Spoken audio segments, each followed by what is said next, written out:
Porque según el concepto que tú tengas de Él, así tú vas a vivir. Hay gente que vive una vida cristiana muy light, sin compromiso, sin santidad, sin orden, porque ese es el concepto que tienen de Dios. Si tuvieran otro concepto más elevado de Dios, no podrían vivir así, imposible. Incluso hasta la forma como oramos. Fíjate cómo ora la gente. A veces escuchar a la gente cómo ora manifiestan el concepto que tienen de Dios, incluso hasta su nivel de madurez. No digo por utilizar más o menos palabras bonitas, por hacer oraciones más largas o más cortas, no, sino la forma como oran, la forma como piden a Dios, la forma como se acercan a Dios. ¿Qué concepto tenemos de Dios? Yo quisiera empezar el mensaje de esta tarde leyendo 2 versículos, después vamos a leer más, pero vamos a comparar 2 versículos, ¿sí? El primero se encuentra en el libro de Deuteronomio, capítulo 1, Deuteronomio capítulo 1, y el otro se encuentra en el Salmo 106, versículo 8. Repito, Deuteronomio 1, 26 y Salmo 106, versículo 8. Hay un momento, y en esta semana hablábamos un poquito acerca de la aparente contradicción que existe cuando el Antiguo Testamento, cuando la Torá habla acerca del tema de los espías, mejor dicho, los exploradores, porque no eran espías, eran exploradores, que si Moisés los mandó, que si Dios le dijo que los mandara, que si fue una iniciativa del pueblo. Ya hemos hablado un poquito acerca de esta semana, Anderson y yo estuvimos hablando, aclarando que los acontecimientos que se relatan no están siempre en orden cronológico, ¿verdad? Entonces parece como que un texto a veces como contradice al otro. Es como cuando, por ejemplo, lees 1 Samuel y da la impresión de que Saúl nunca había visto a David y después resulta de que otro pasaje parece como que sí lo conocía. Entonces, bueno, ¿qué pasa? ¿Lo conocía o no lo conocía? Y hay muchos acontecimientos en la Biblia que se relatan, pero no se cuentan necesariamente en orden cronológico. Entonces tienes que leer todo lo que la Biblia dice sobre ese pasaje para ubicarte y saber por dónde van los tiros. Hay un momento en el que uno de cada tribu, es decir, 12 personas, suben a la tierra de Canaán mientras el pueblo espera en el desierto. Dice que van a reconocer la tierra, si no van como espías.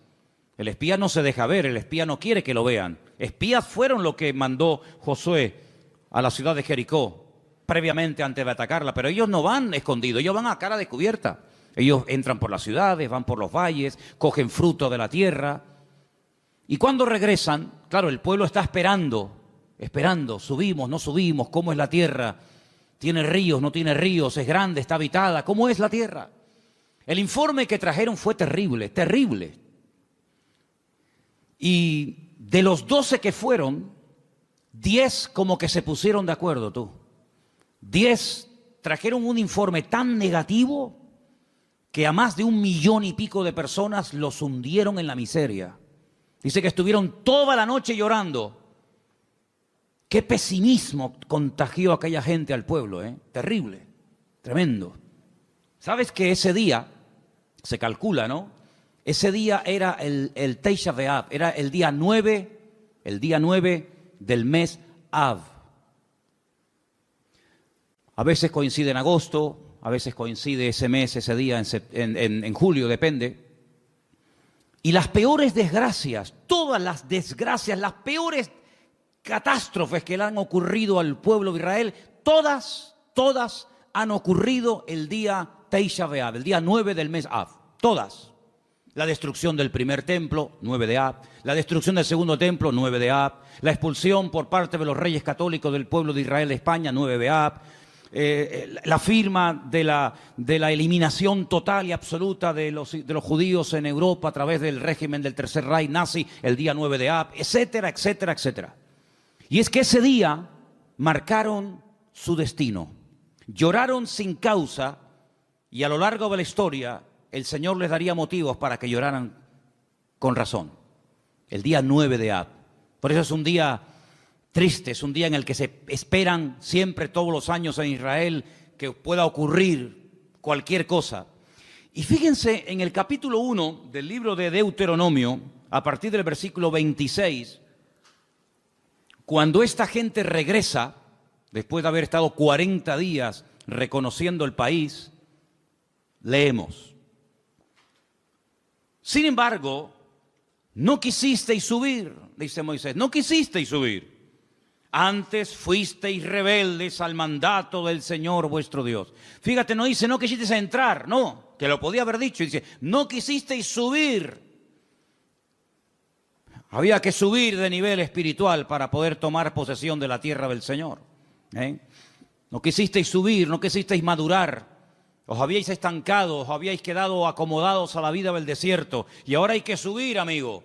Y no solamente en el sentido físico, sino también en el nivel espiritual, para tomar posesión y para alcanzar ciertas y determinadas alturas espirituales. Uno tiene que subir, uno tiene que crecer. Y si no subes y si no creces, te pierdes la bendición. Y dice la Biblia que no quisieron subir. Pero no solamente no quisieron subir, sino que en el versículo 23 dice, y murmurasteis en vuestras tiendas. No es que se negaron a decir, no queremos subir, aquí nos quedamos, sino que en las tiendas donde ellos vivían en el desierto, tuvieron toda la noche murmurando, hablando mal, quejándose, lamentándose. Y fíjate lo que llegaron a decir, cómo el Señor esas conversaciones, cómo el Señor escuchó e hizo que en su palabra quedara registrado parte de lo que murmuraban en las tiendas de campaña durante la noche. Mira lo que decían. El Señor nos aborrece. ¿Cómo? Porque el Señor nos aborrece, nos ha sacado de la tierra de Egipto para entregarnos en manos del amorreo para destruirnos. Miren, hermanos, si Dios hubiera querido destruir a esta gente, no hacía falta sacarlos de Egipto. No hacía falta sacar a todo el pueblo de la esclavitud en Egipto, llevarlos por el desierto y subirlos a la tierra prometida, a la tierra que fluye leche y miel, para destruirlos. En el mismo Egipto podían haber sido aniquilados. Pero fíjate el concepto que ellos tienen de Dios. Y claro, según el concepto, según lo que ellos piensan de Dios, así hablan. De la abundancia del corazón, dice la Biblia, habla la boca. Como Dios nos aborrece, nos sacó de Egipto. ¿Así? Es decir, que Dios te sacó de Egipto porque te aborrece. ¿Eso es lo que tú crees? Y entonces, como nos aborrece, como nos odia, lo que quiere es ahora meternos en la tierra prometida, la tierra de Canaán, para que los habitantes de ese país, sobre todo los amorreos, nos destruyan y acaben con nosotros y con nuestras familias y con nuestros hijos y con nuestra vida. Y lo decían tan tranquilos y se quedaban tan panchos.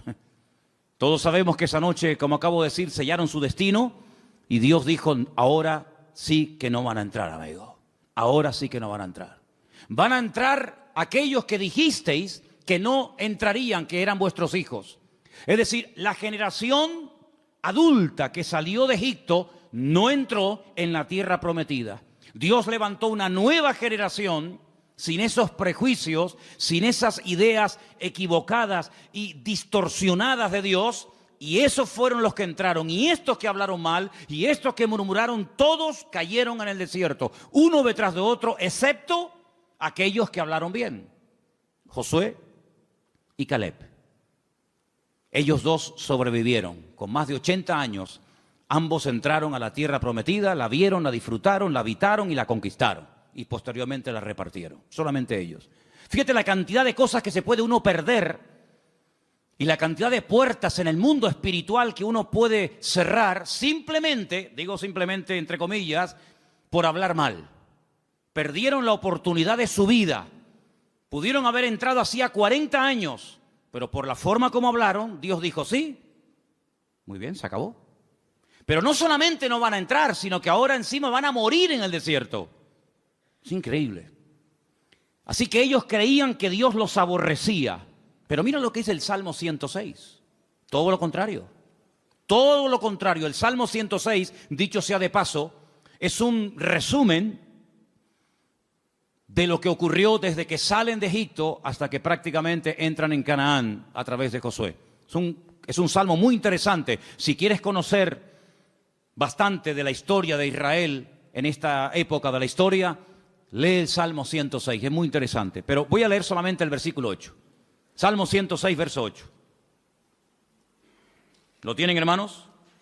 Dice, pero Él los salvó por amor de su nombre, para hacer para hacer notorio su poder. Si comparamos lo que dice Deuteronomio, y lo que decía el pueblo, y lo que el Señor dice a través del Salmo 106, no tiene nada que ver una cosa con otra. En un pasaje dice, Dios nos sacó de Egipto porque nos odia, porque nos aborrece, y lo que quiere es aniquilarnos y destruirnos. Y el Salmo 106 lo que dice es que la razón principal por la cual el Señor sacó al pueblo de Israel de la esclavitud en Egipto es por amor. No porque los aborrecía, sino por amor. Yo pregunto, de las dos opiniones, la del pueblo y la de Dios, ¿cuál será la correcta?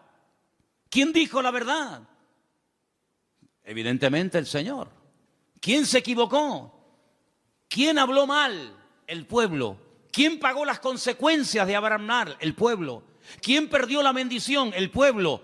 ¿Y tú crees que a nosotros no nos puede pasar hoy en día lo mismo? ¿Crees que esto solamente es algo que le pasaba a ellos en el Antiguo Testamento, pero que hoy en día da igual cómo hablemos, si nos quejamos o damos gracias al Señor? Si somos personas con una actitud, digamos, de agradecimiento y de gratitud, o estamos todo el santo día lamentándonos, que da igual. No te confundas, hermano. ¿Cuántas personas, incluso que van por la vida llamándose creyentes, se pueden llegar a perder tremendas bendiciones del Señor por la forma como hablan? Porque la forma en cómo hablan manifiesta el concepto distorsionado o equivocado que pueden llegar a tener de Dios. Si tú crees que Dios no te ama, si tú crees que Dios es injusto contigo, si tú en lo profundo de tu corazón crees que el Señor no es tan bueno como dicen algunos, si tú en lo más profundo de tu corazón crees que Dios contigo no ha sido todo lo bueno que tú esperabas, tú vas a vivir así. Y cuando ores, cuando hables con alguien, cuando des testimonio, y cuando vengas a la iglesia y cuando salgas de la iglesia, tú vas a vivir según el concepto distorsionado y envenenado que tienes de Dios.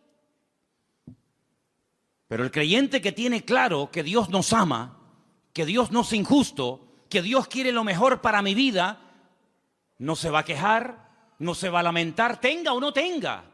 Se le abran las puertas que él creía que se le tenían que abrir o no se le abran nunca. Da igual. El que tiene claro cómo Dios es y cómo Dios, siendo un Dios de amor y de misericordia, pastorea y bendice y protege nuestra vida, va a vivir desde un punto de vista, pero completamente diferente a aquel que cree que Dios es injusto y que Dios es malo. ¿Cuántos dicen amén? ¿Qué concepto tú tienes de Dios? Hay gente que piensan que Dios es un Dios que continuamente está esperando que cometas la más mínima equivocación para darte el palo en la cabeza y castigarte. Incluso tal vez hoy en día no se use mucho esa expresión, pero yo recuerdo cuando era niño y me portaba mal, que era la mayoría de las veces, cuando me daba un golpe o me caía o me hacía una herida o algo, muchas veces mi madre y mi abuela y otros familiares me decían, eso te pasó porque Dios te castigó.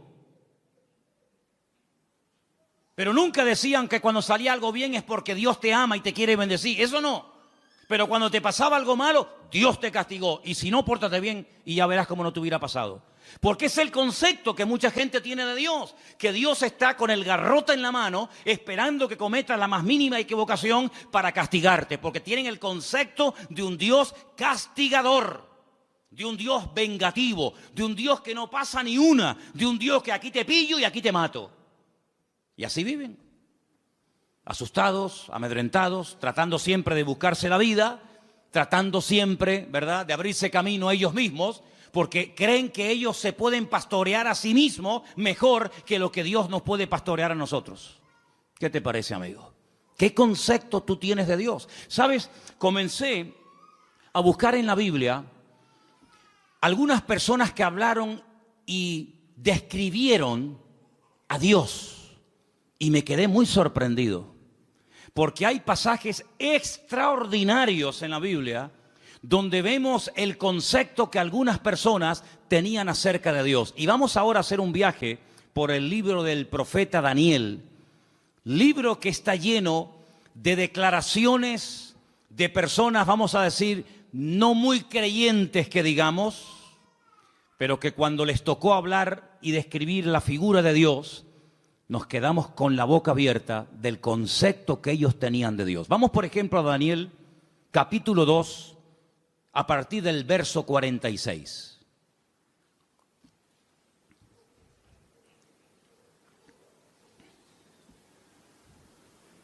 Hermano Jorge, le van a faltar brazos. ¿No será más cómodo ponerse unas gafas? ¿Eh? El capítulo 2 del libro del profeta Daniel es un capítulo muy interesante, porque hay un rey llamado Nabucodonosor. ¿Serías capaz de pronunciar ese nombre? Ah, qué bien, está bien. A mí me costó una barbaridad aprendérmelo, pero bueno, ustedes... Nabucodonosor. Ok. Tiene un sueño. Pero resulta que por lo visto se le olvidó. Pero el sueño lo marcó de tal manera que al día siguiente él reúne a sus magos, sátrapas, astrólogos, adivinos, etcétera, y le dice: anoche tuve un sueño que me perturbó, me robó la paz. Y quiero que ustedes me digan qué significa ese sueño, que me lo interpreten. Y claro, todos los que estaban allí le dijeron: sí, oh rey, dinos, cuéntanos el sueño y nosotros te diremos lo que significa. Y le dice el rey: es que lo he olvidado. No me acuerdo lo que soñé. Así que lo que quiero es que me digan lo que soñé y a continuación me interpreten el sueño. Y si no me lo hacen, los condeno a muerte. Convertiré vuestra casa en un estercolero, en un muladar. Descuartizaré a vuestros hijos. Y claro, aquello causó un caos en el palacio tremendo, porque incluso algunos le llegaron a decir: pero es que nunca, jamás se ha oído de un rey que pida que se le cuente el sueño que ha soñado y encima la interpretación. Y no había forma. Pero sin embargo, la Biblia dice que Daniel, junto con sus amigos, oraron y le pidieron al Señor que les mostrara qué sueño había tenido este hombre y qué significaba. Y efectivamente, el Señor, dice la Biblia, que le reveló a Daniel lo que el rey Nabucodonosor había soñado y lo que significaba.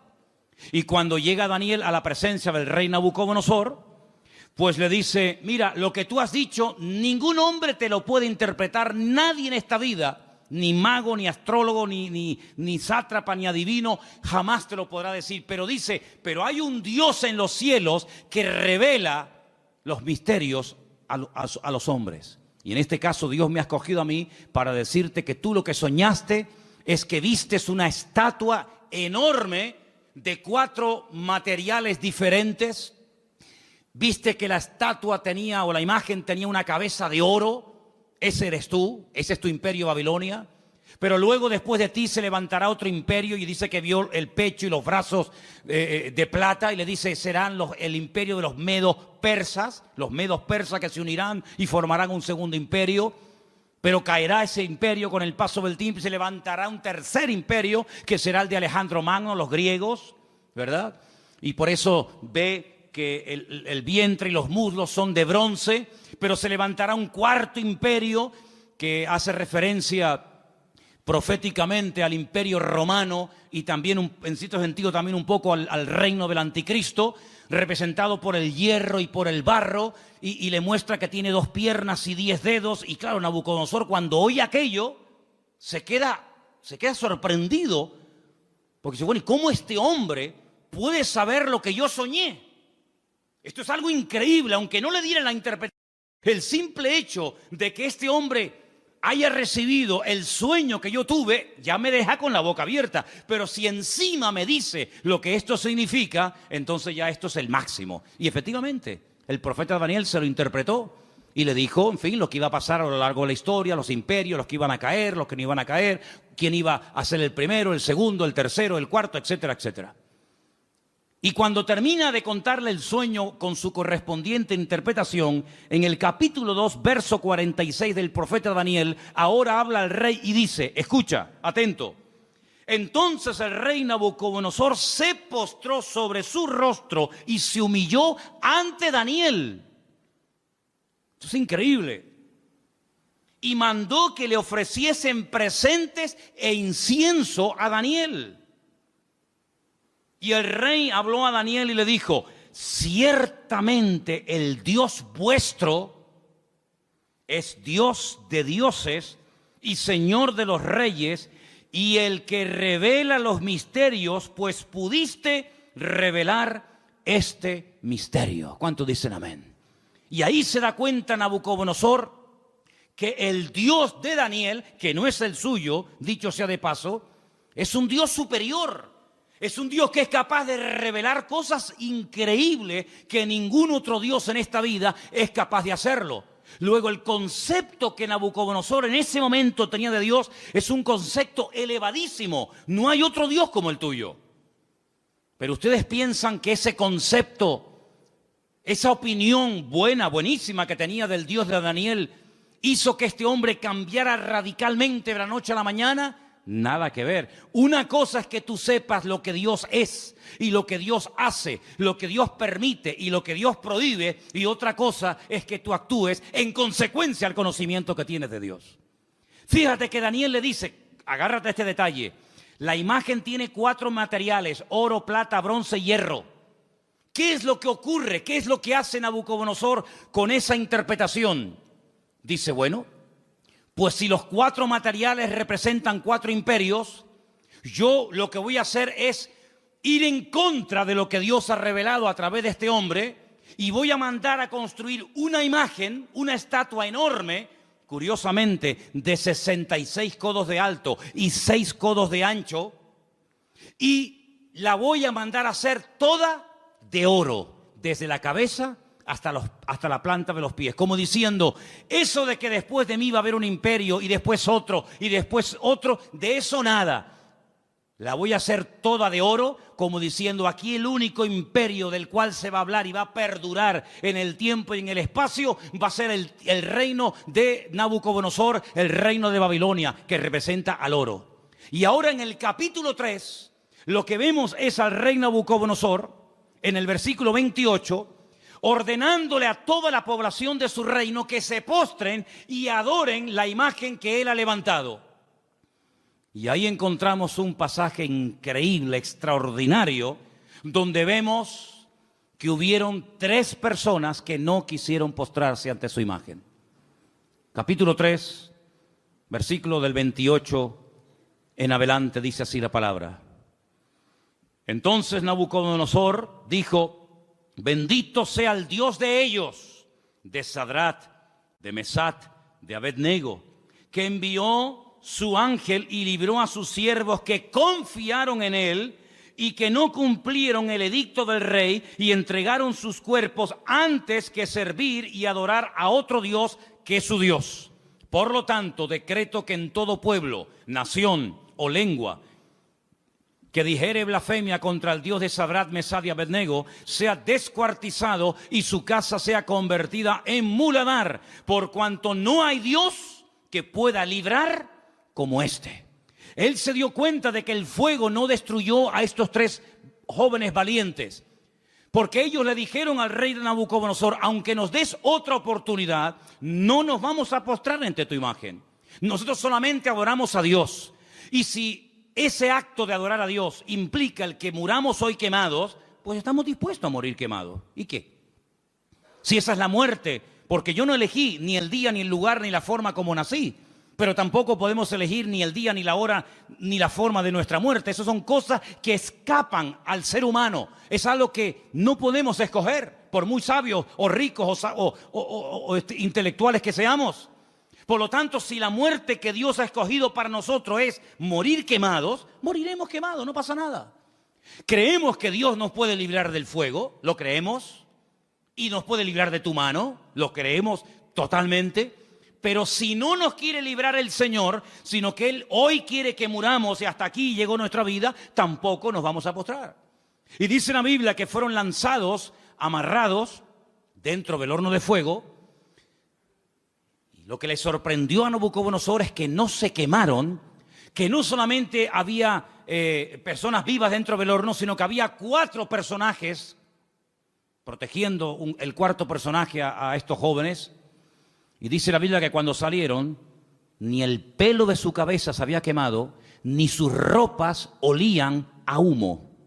Y ante semejante milagro, ya van dos, la interpretación del sueño a través de Daniel, cómo Dios protege milagrosamente la vida de Sadrach, Mesach y Abednego, vuelve otra vez a reconocer que el Dios de esta gente es el Dios todopoderoso, un Dios superior al que él tiene, un Dios que es capaz de proteger de la muerte segura a unas personas porque confiaron en él. Y ya van dos. Pero amados hermanos, lo que dice Nabucodonosor de Dios es tremendo. Es un Dios que salva, es un Dios que libra, es un Dios que protege, es un Dios superior, es Dios arriba, es Dios abajo. Algo increíble el concepto que Nabucodonosor tenía de Dios. Pero el concepto por sí mismo, el conocimiento por sí mismo no es suficiente. Después vamos a ver qué más hace falta. Seguimos en Daniel, capítulo 4. Este rey Nabucodonosor le da lugar a la soberbia, le da lugar al orgullo, a la arrogancia, paseándose por Babilonia, que era una joya en aquellos tiempos. Comienza a presumir de su ciudad, de sus jardines, de sus conquistas, de sus palacios. Y la Biblia nos enseña que este hombre entra en un periodo de locura totalmente. Pierde el sentido. Y la palabra de Dios dice que lo arrojan al monte. Vamos a leer en el versículo 33. En aquella hora se cumplió la palabra sobre Nabucodonosor. Fue echado de entre los hombres y comía hierba como los bueyes. Su cuerpo se mojaba con el rocío del cielo, y hasta que su pelo creció como plumas de águila y sus uñas como las de las aves.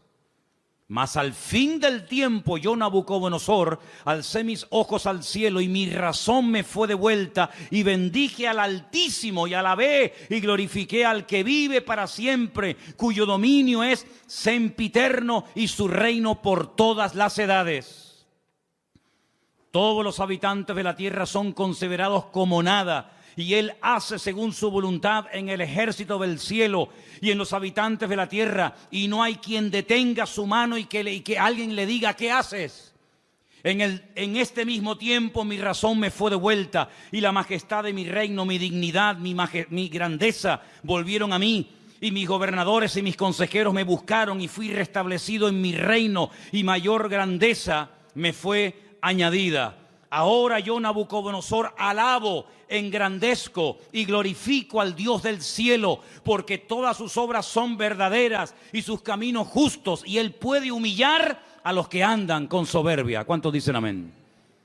Si las palabras que Nabucodonosor habla de Dios, luego sus acciones son otra cosa. Lo que hace es otra cosa diferente. Pero cuando habla de Dios, son maravillas. Son cosas tremendas, preciosas. Lo alaba, lo bendice, lo glorifica, lo levanta en alto, lo reconoce. Y parece como que ya Nabucodonosor ha cambiado y tiene claras las ideas, pero ni aún así, hermanos, ni aún así. Pero lo que estamos hablando en esta tarde es el concepto que tenía Nabucodonosor de Dios. Pero en el libro de Daniel aparecen otros reyes. Por ejemplo, hay un rey que es el rey Darío, el rey Ciro, que también aparece. Y en el capítulo 6, hay un momento en el que la envidia es tremenda, sobre todo contra Daniel, y lo quieren matar. Pero leí esta mañana algo que me llamó tanto la atención, porque dice que trataban de buscar algo en lo cual pillarlo en un fallo y decir: mira, pero no había manera. Quiero leerles en el capítulo 6, verso 4. Entonces los gobernadores y sátrapas buscaban ocasión para acusar a Daniel en lo relacionado al reino, mas no podían hallar ocasión alguna o falta, porque él era fiel y ningún vicio ni falta fue hallado en él. Me llamó la atención la palabra vicio. Daniel no tenía vicios. Dice: no podemos acusarlo de nada, no hay forma no hay forma. Pero entonces idearon un plan terrible, y dice: entonces dijeron aquellos hombres: no hallaremos contra Daniel ocasión alguna para acusarle, si no la hallamos contra él en relación con la ley de su Dios. Y entonces, ¿saben lo que hacen? Convencen al rey Darío, para que promulgue una ley que no se puede revocar bajo ningún concepto, de que durante 30 días nadie puede elevar oraciones, plegarias o súplicas a ningún Dios, incluido el Dios de Daniel. Nadie puede orar durante 30 días. Era la única forma de que podían decir, mira, hay un hombre en tu reino que ha quebrantado la ley. Porque nosotros como creyentes, y creo que lo tenemos claro, tenemos que cumplir las leyes de los países donde vivamos siempre y cuando no vayan en contra de la palabra de Dios. ¿Cuántos dicen amén? No es que por ser cristianos estamos exentos del cumplimiento de la ley, ni mucho menos, al contrario. Las autoridades, según Romanos capítulo 12, todas han sido puestas por Dios. Salga quien salga y gane quien gane. Te guste o no, el que salga es el que Dios ha permitido que gobierne. Pero no importa. A veces Dios levanta un faraón y a veces lo tumba. A veces Dios levanta un Nabucodonosor y lo quita. Y mañana levanta un Darío y pasado un Ciro y mañana... No importa, eso son cuestiones de Dios. Nuestra obligación es obedecer y someternos a las autoridades. Repito, siempre y cuando no vayan en contra de la palabra de Dios. Y en este caso iban en contra de la palabra. ¿Cómo me va a prohibir a mí un gobierno? ¿Cómo nos va a prohibir a nosotros un rey, un primer ministro o un presidente de gobierno? Me da igual. ¿Cómo nos va a prohibir a nosotros los cristianos un gobierno a no orar durante 30 días?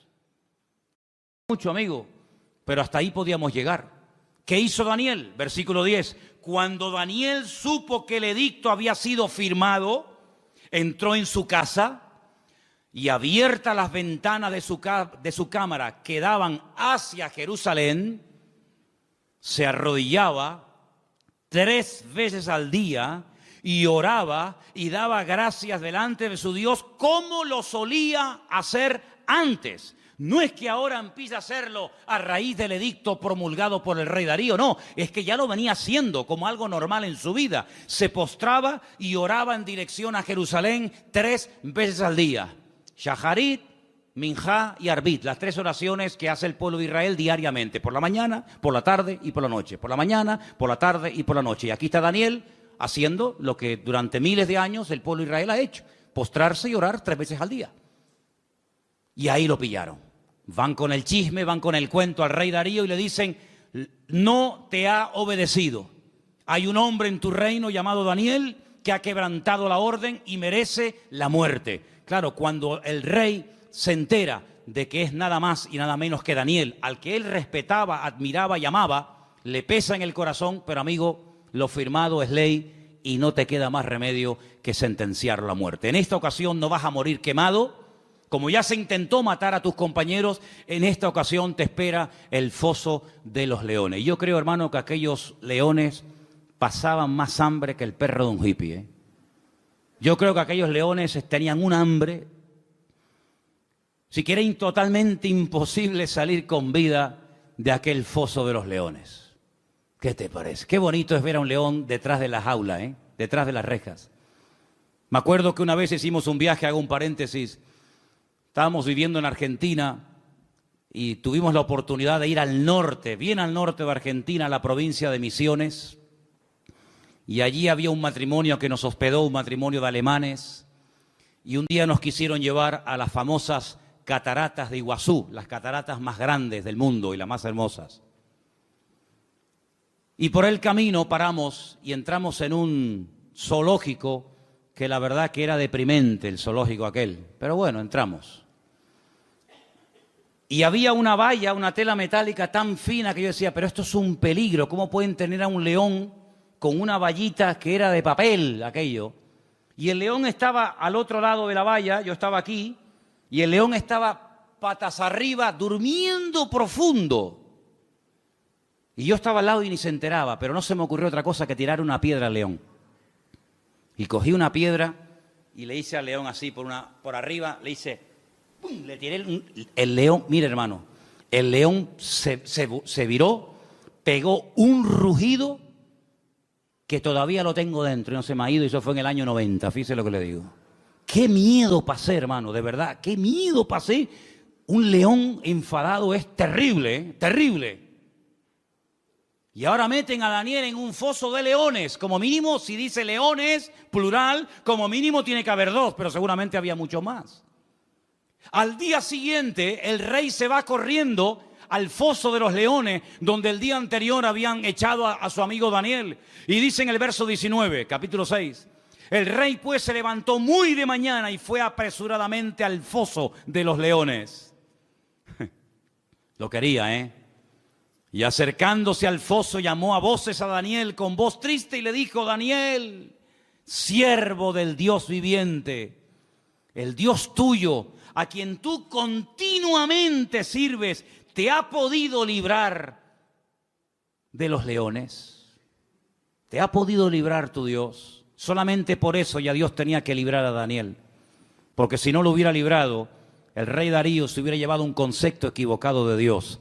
El Dios de Daniel no pudo salvar a su siervo de la garra de los leones. Solamente por eso ya el Señor protegió a Daniel. ¿De cuántas nos ha librado el Señor para no quedar mal Él? No para no quedar mal nosotros, para no quedar mal Él. ¿De cuántas nos ha librado el Señor? ¿Verdad? Y acercándose al foso lo llamó, ya lo hemos leído, versículo 21. Entonces Daniel respondió, dijo: oh rey, vive para siempre, mi Dios envió su ángel, el cual cerró la boca de los leones para que no me hicieran daño, porque ante él fui hallado inocente, y aún delante de ti, oh rey, no he hecho nada malo. Entonces se alegró el rey en gran manera a causa de él, y mandó sacar a Daniel del foso, y Daniel fue sacado del foso, y ninguna lesión se halló en él, porque había confiado en su Dios. Y el rey dio orden, y fueron traídos aquellos hombres que habían acusado a Daniel, y fueron echados en el foso de los leones, ellos, sus hijos, sus mujeres, y aún no habían llegado al foso, al fondo del foso, cuando los leones se apoderaron de ellos y quebraron todos sus huesos. Entonces el rey Darío escribió a todos los pueblos, naciones y lenguas que habitaban en toda la tierra: paz os sea multiplicada. De parte mía es puesta esta ordenanza, que en todo el dominio de mi reino todos teman y tiemblen ante la presencia del Dios de Daniel. Escucha ahora el concepto elevadísimo que tenía Darío de Dios. Porque Él es Dios viviente. ¿Cuántos dicen amén? Permanece por todos los siglos. ¿Cuántos dicen amén? Su reino no será jamás destruido. Su dominio perdurará hasta el fin. Él salva. ¿Cuántos dicen amén? Él libra. Hace señales y maravillas en el cielo y en la tierra. Él ha librado a Daniel del poder de los leones. Y Daniel prosperó durante el reinado de Darío y durante el reinado de Ciro el persa. Fíjate qué concepto, por aquel milagro, por aquella maravilla hecha por el Señor, proteger milagrosamente de la muerte, devorado por las fieras, por los leones a Daniel. Este hombre dice cosas tremendas que muchos cristianos cuestionan. Él dice: Dios salva, pero Dios libra, hace maravillas. Hay algunos cristianos que no creen que Dios hace maravillas. Hay algunos cristianos que incluso se han atrevido a publicar y a decir desde púlpitos y desde revistas y desde páginas web, etcétera, etcétera, que ya no existen milagros. Sin embargo, Darío no tenía ese concepto distorsionado de Dios. Darío decía: el Dios de Daniel salva, libra, hace señales en el cielo y en la tierra, protege, es un Dios todopoderoso. ¿Cuántos dicen amén? Si lo tenía Darío, ese concepto de Dios, ¿cuánto más tú y yo tenemos que tener ese concepto de nuestro Padre y de nuestro Dios?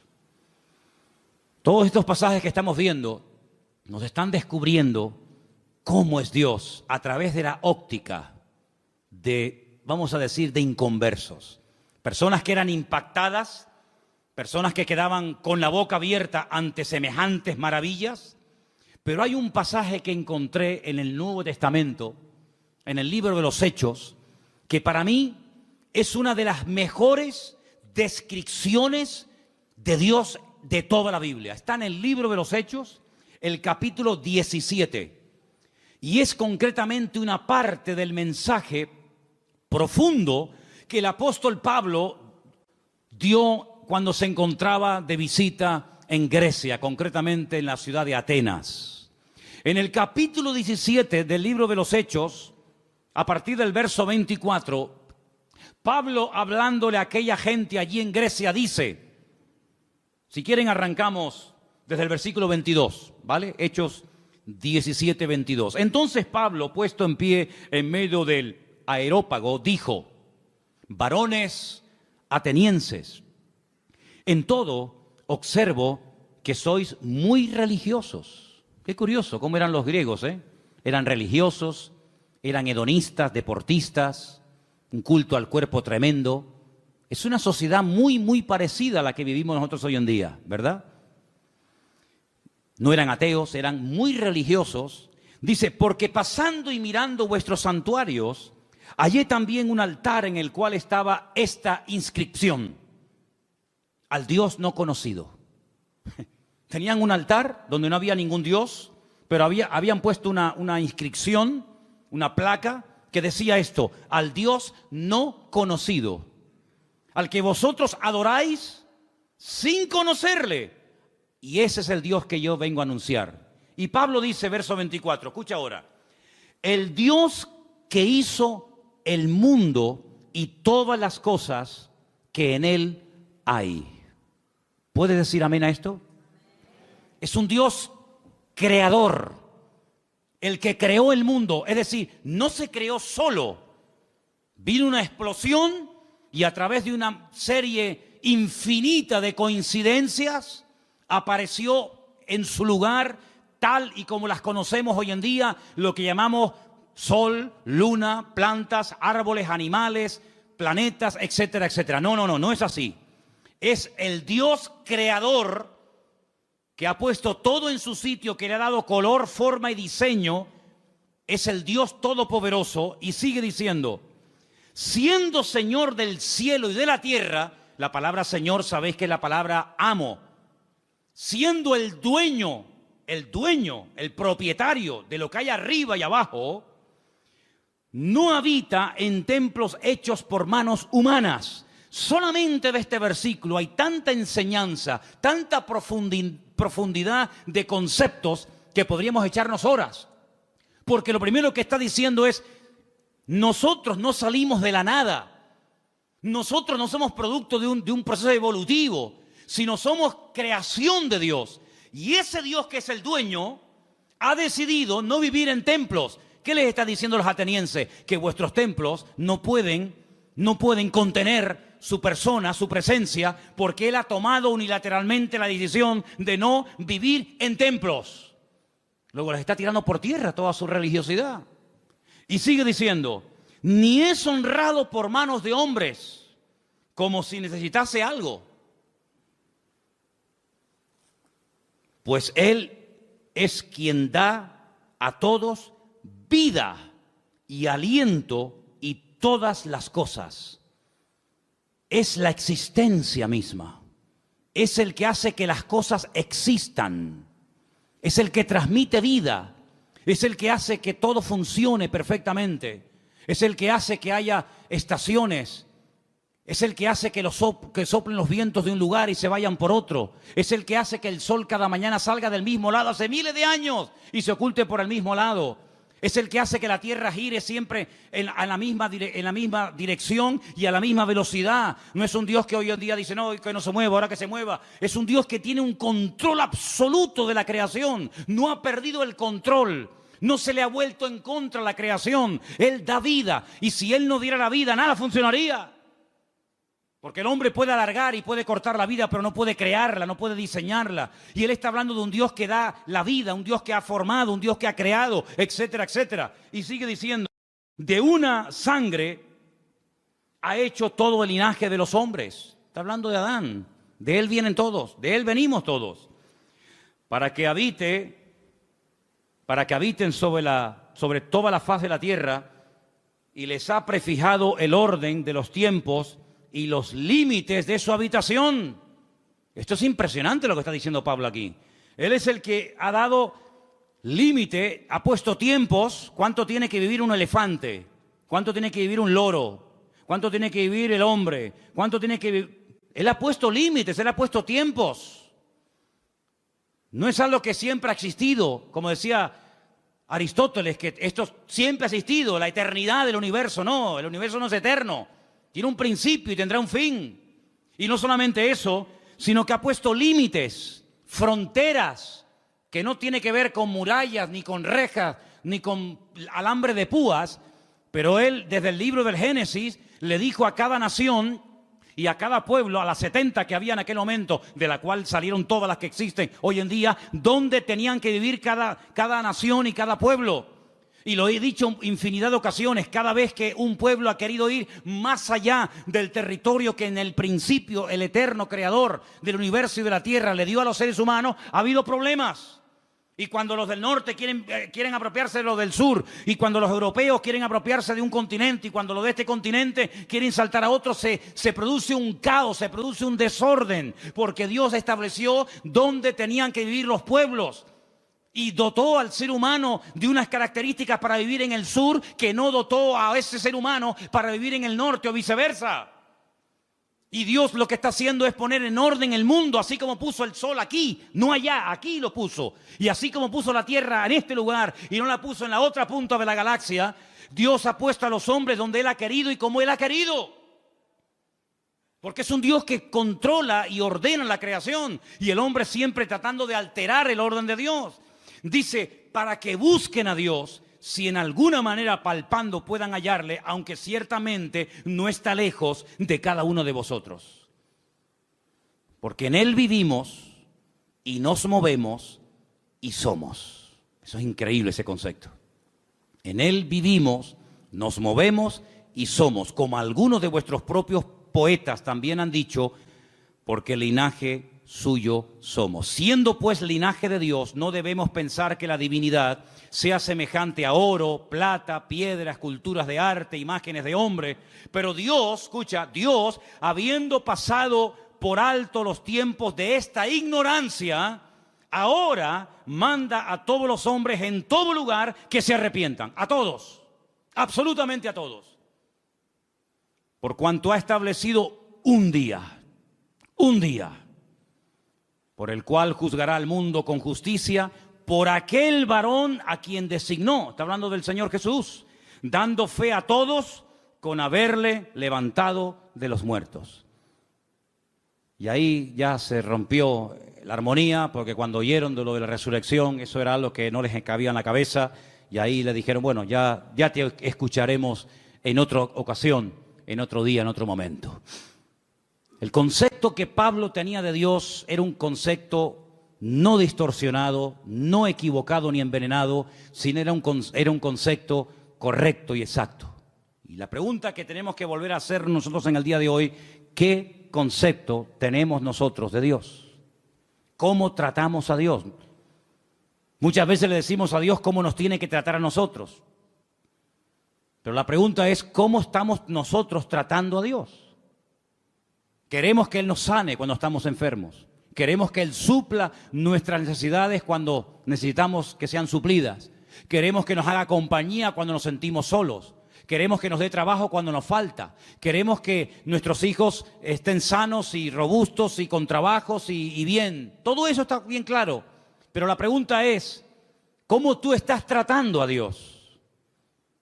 Algunos ni se lo han planteado. Algunos viven en una ignorancia tan grande que lo único que le preocupa es el aquí y el ahora. Comamos y bebamos porque mañana moriremos. Ese es el eslogan de la sociedad y de muchas personas hoy en día. ¿Qué más da si hay cielo, si hay infierno, si mañana me muero o no me muero? Es el día de hoy lo que me preocupa. Ya mañana ya Dios dirá, ¿verdad? Para quedar bien. ¿Qué concepto tú tienes de Dios? Depende del concepto que tengas, estarás hablando de tu nivel de madurez. Y así vivirás, y así hablarás, y así te comportarás con tus semejantes. Y cuando vamos a la palabra de Dios, vemos que ese Dios real, vivo y verdadero, que es el único que existe, que es uno, se ha dado a conocer de varias formas. Primero, a través de la creación. Vamos a un texto que nos va a leer nuestro hermano Luis. Romanos 1:20. Preste atención porque es un texto extraordinario a tener en cuenta. Romanos 1:10. 1:20, perdón. Porque las cosas invisibles de Él, su eterno poder y deidad, se hacen claramente visibles desde la creación del mundo, siendo entendidas por medio de las cosas hechas, de modo que no tienen excusa. Dios dice en su palabra que nadie tiene excusa para no creer en Dios. Algunos me han preguntado muchas veces, pero hay gente a la cual nunca se les ha hablado de Cristo. ¿Y eso qué significa? ¿Que no van a creer en Dios porque nadie les ha testificado, porque nadie los ha invitado a un culto, porque nadie les ha dado una Biblia, un Nuevo Testamento? Dice el Señor, y lo declara categóricamente en la palabra a través de la boca de Pablo, que a través de la creación el hombre puede llegar a la conclusión de que detrás de lo que vemos, detrás de lo creado, hay un creador. Detrás de este púlpito tuvo que haber alguien que lo hiciera. Este púlpito no se hizo solo. Imposible, imposible. Detrás de un coche tiene que haber un fabricante. Esas piezas tuvieron que ser diseñadas y puestas en ese lugar para que esa máquina funcione. El reloj que llevamos, el reloj que llevamos todos en la pulsera, en la muñeca. Ese reloj me habla de que tuvo que haber alguien que lo diseñara, alguien que lo creara, alguien que lo pusiera ahí. Cada pieza, cada tornillo. Sí, detrás de lo creado hay un creador. Y detrás de cada cosa creada hay un diseñador que le dio forma. Y Dios le ha dado forma a la humanidad. Dios le ha dado forma al mar. Dios le ha dado forma a las montañas. Dios le ha dado forma al universo. ¿Quién hizo eso? ¿Quién creó el mundo? ¿Quién creó el agua del mar con la justa medida para que no se pudran los seres vivos que viven ahí adentro? Si tuviera más nivel de sal, la vida sería imposible, como el mar muerto. Hay un mar que se llama el mar muerto. Bueno, en hebreo se llama el Yam HaMelach, el mar de la sal, en español, el mar muerto. ¿Por qué es muerto? Porque tiene demasiado nivel de sal. ¿Te imaginas que los mares que nos rodean, las playas a las que vamos a bañarnos, tuvieran el mismo nivel de sal que el mar muerto en Israel? No habría peces. Sería imposible la vida. No se podría navegar en esos mares. No habría peces, no habría fauna marina. Pero Dios, cuando hizo el mar, le dio la cantidad exacta de sal, ni más ni menos, para que todo funcione de una forma perfecta y matemática durante miles y miles de años. Así de claro, hermano. Si el sol estuviera un poco más cerca, sería imposible la vida en el planeta Tierra. Moriríamos todos achicharrados, quemados. Si el sol estuviera más lejos, la vida en la tierra sería imposible, se congelaría la tierra. Pero Dios lo puso justamente donde tiene que estar y como tiene que estar, para que ni caliente demasiado ni enfríe demasiado. Ahí está, donde tiene que estar. Dios todo lo ha diseñado de una forma increíble, pero algunos, mentes sabias, dicen que no. Que detrás de todo eso no está Dios, que detrás de todo eso hay un proceso evolutivo, hay un Big Bang, hay unas explosiones, hay un cúmulo de coincidencias, millones de coincidencias para que todo forme lo que llamamos mundo, universo, tierra. Increíble. Ahí se cumple el texto que dice, y queriendo ser sabios, se hicieron necios. Queriendo ser sabios, se hicieron necios. El Señor se dio a conocer primeramente a través de la creación. Hay personas que se han convertido observando las estrellas, porque todas las estrellas del universo, su nombre está en hebreo. Y traduciendo el nombre de muchas de las estrellas, puedes conocer prácticamente toda la Biblia, Antiguo y Nuevo Testamento. Primera y segunda venida de Cristo. Ya sé que no es un método que hoy en día utiliza el Señor, pero hubo durante muchas generaciones y siglos, un sistema que le permitía al hombre leer, descifrar el mensaje de Dios en las estrellas. De ahí que el diablo después se levantara y creara o inventara la famosa astrología, tratando de manipular el universo ¿verdad? Y tratando de decirle al hombre que esta estrella o aquella o la otra ejercía una influencia mejor o mayor o positiva o negativa sobre el carácter, la personalidad de la gente, y de ahí viene todo el sistema de horóscopos y toda esa historia. Pero hubo un momento en la historia en el que los hombres sabían interpretar y leer las estrellas. Y los magos de Oriente vinieron a Belén guiados por una estrella, no por una, sino por su estrella. Y se dieron cuenta de que las estrellas se habían alineado, y cuando interpretaron y vieron Betulá y vieron Ari y vieron todas las estrellas, ellos dijeron: ha nacido el Mesías, porque ellos supieron leer el mensaje, cosa que hoy en día pues ni se puede ver ni se puede interpretar. Y hay otro momento en el que Dios utilizó otro sistema, y dice la Biblia en Hebreos, que también lo vamos a leer ahora, que Dios habló muchas veces, muchas formas y maneras distintas, pero ahora ya ha hablado ya de la última forma que iba a hablar. Y quiero que escuchen este versículo, es el último que vamos a leer.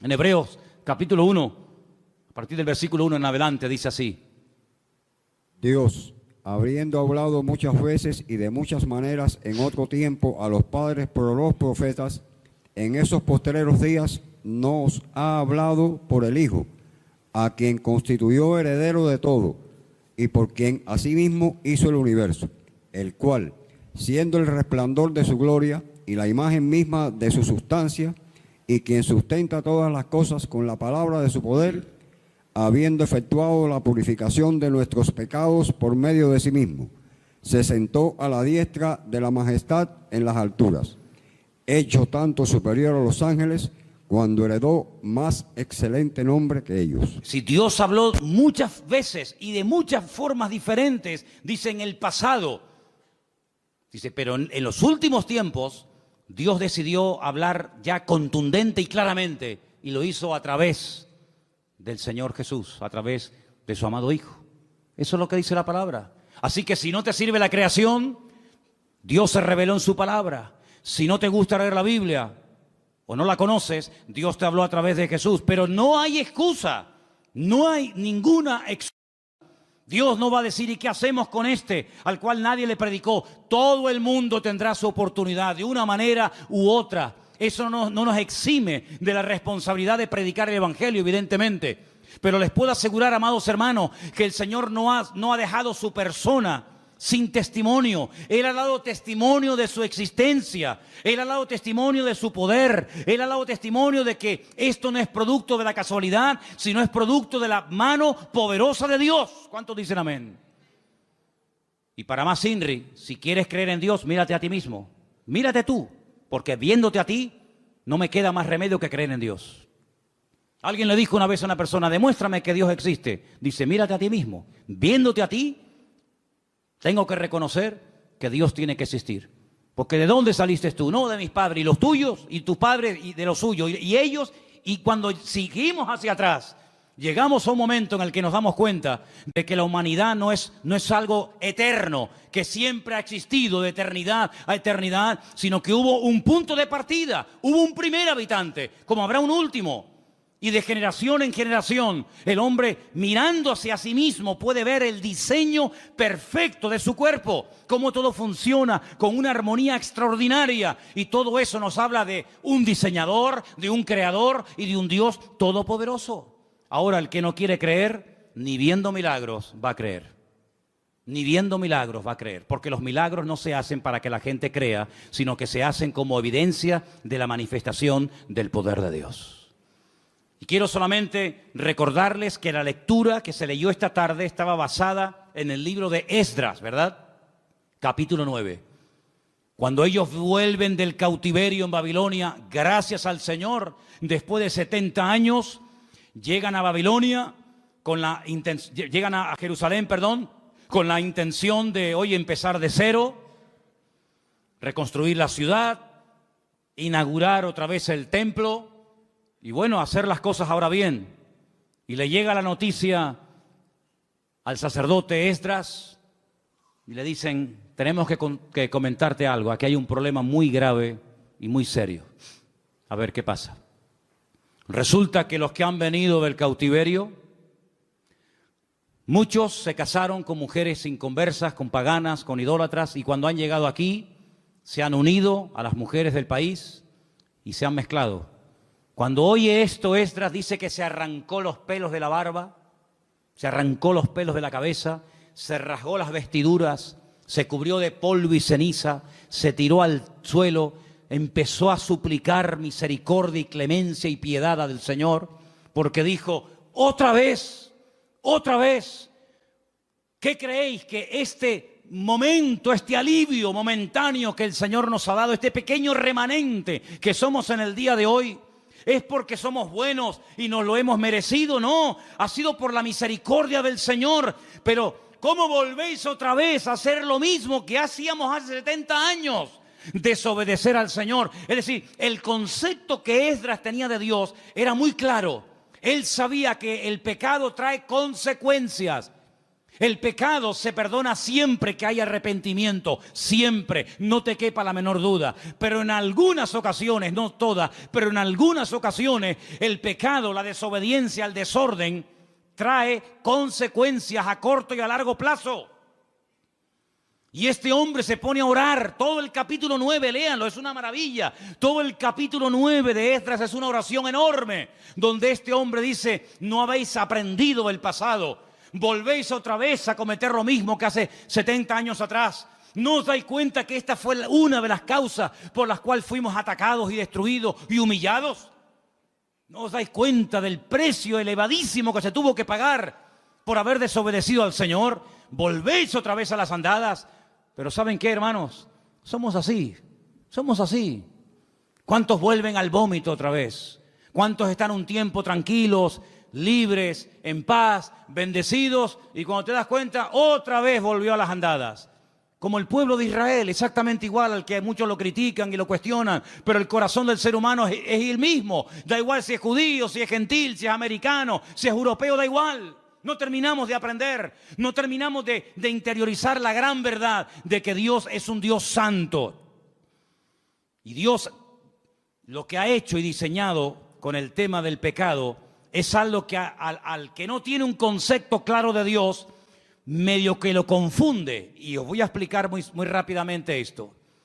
Como no la consecuencia, sino la sentencia sobre el pecado no es inmediata. El hombre cree que como yo he pecado, he desobedecido, no he hecho la voluntad de Dios y aparentemente no me ha pasado nada, pues eso quiere decir de que lo puedo volver a hacer. Pero es que Dios lo ha diseñado así. Y fíjate qué astuto y qué malo es el enemigo, que cuando quiso tentar a Eva, le dijo, ¿qué es lo que Dios os ha dicho?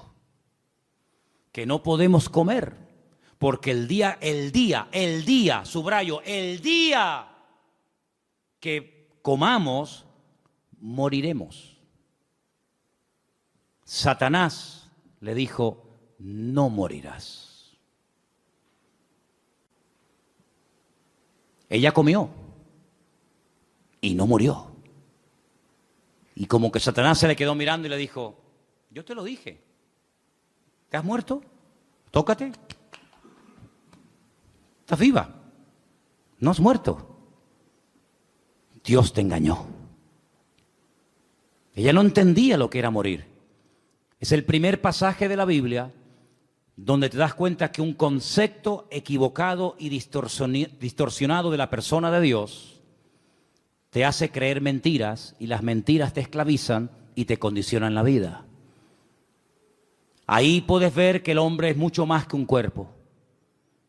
Es espíritu, es alma y es cuerpo. Sin embargo, cuando su marido come, se esconde de Dios, le da vergüenza hablar con Dios, y Dios lo confronta y le dice, ¿dónde estás?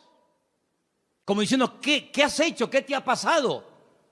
Él creía en Dios. Adán no se convirtió de creyente en ateo así en segundos. Él seguía siendo creyente, pero el concepto de Dios, el pecado lo distorsionó. Él creía en Dios, pero creía que podía esconderse de Dios y meterse en un lugar donde Dios no podía encontrarlo.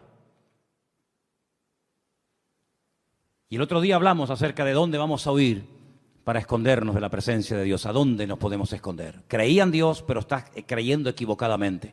El día que vieron el cuerpo inerte y sangrando y que no se movía de su hijo Abel, ese día ella entendió que la muerte cuando uno peca tiene dos puntos principales, la espiritual y la física. El día que comiste del árbol prohibido, moriste espiritualmente hablando. Y llegará el momento que la sentencia natural y física sobre tu desobediencia la experimentarás cuando tu cuerpo de un momento a otro deje de funcionar y te mueras físicamente. ¿Te das cuenta? Cuando el apóstol Pablo le escribe a los Efesios, les dice: vosotros estabais muertos, no físicamente, sino en vuestros delitos y en vuestros pecados, y Él os dio vida juntamente con Cristo.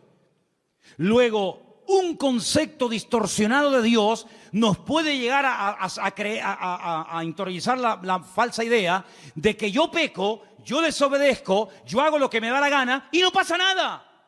Eso es lo que tú te crees, porque la soberbia del hombre lo ciega, el orgullo del hombre lo embota.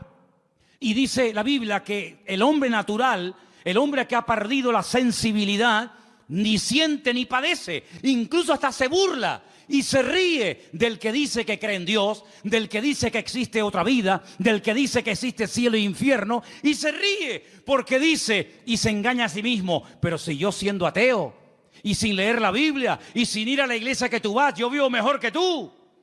Y es la falsa seguridad que el diablo le mete en la cabeza a mucha gente, que se creen que porque tienen, son, y no se dan cuenta que el que se salva no es el que tiene, sino el que es. Y el que es aquel que humilló su corazón delante de la presencia del Señor.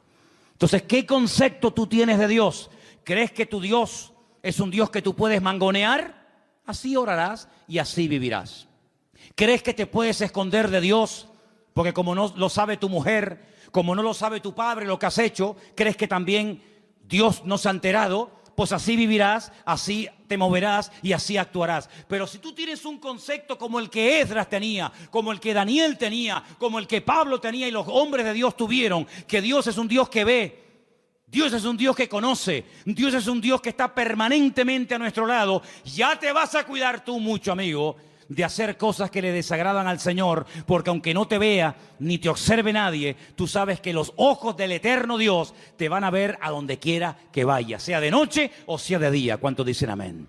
¿Qué concepto tienes de Dios? Lee la Biblia, y leyendo la Biblia vas a encontrar que Dios es un Dios vivo, es un Dios que sana, es un Dios que libera y es un Dios vivo, con el cual tú tienes que tener relación, porque dejé para el final, creo que lo más importante. Dios se ha revelado en la creación, Dios se ha revelado en su palabra, y Dios se ha revelado a través de la persona de Cristo. Nosotros, los seres humanos, cosa que para algunos es una cosa impensable o de locos, el ser humano puede llegar a tener la posibilidad, si quiere, de tener una experiencia personal con Dios.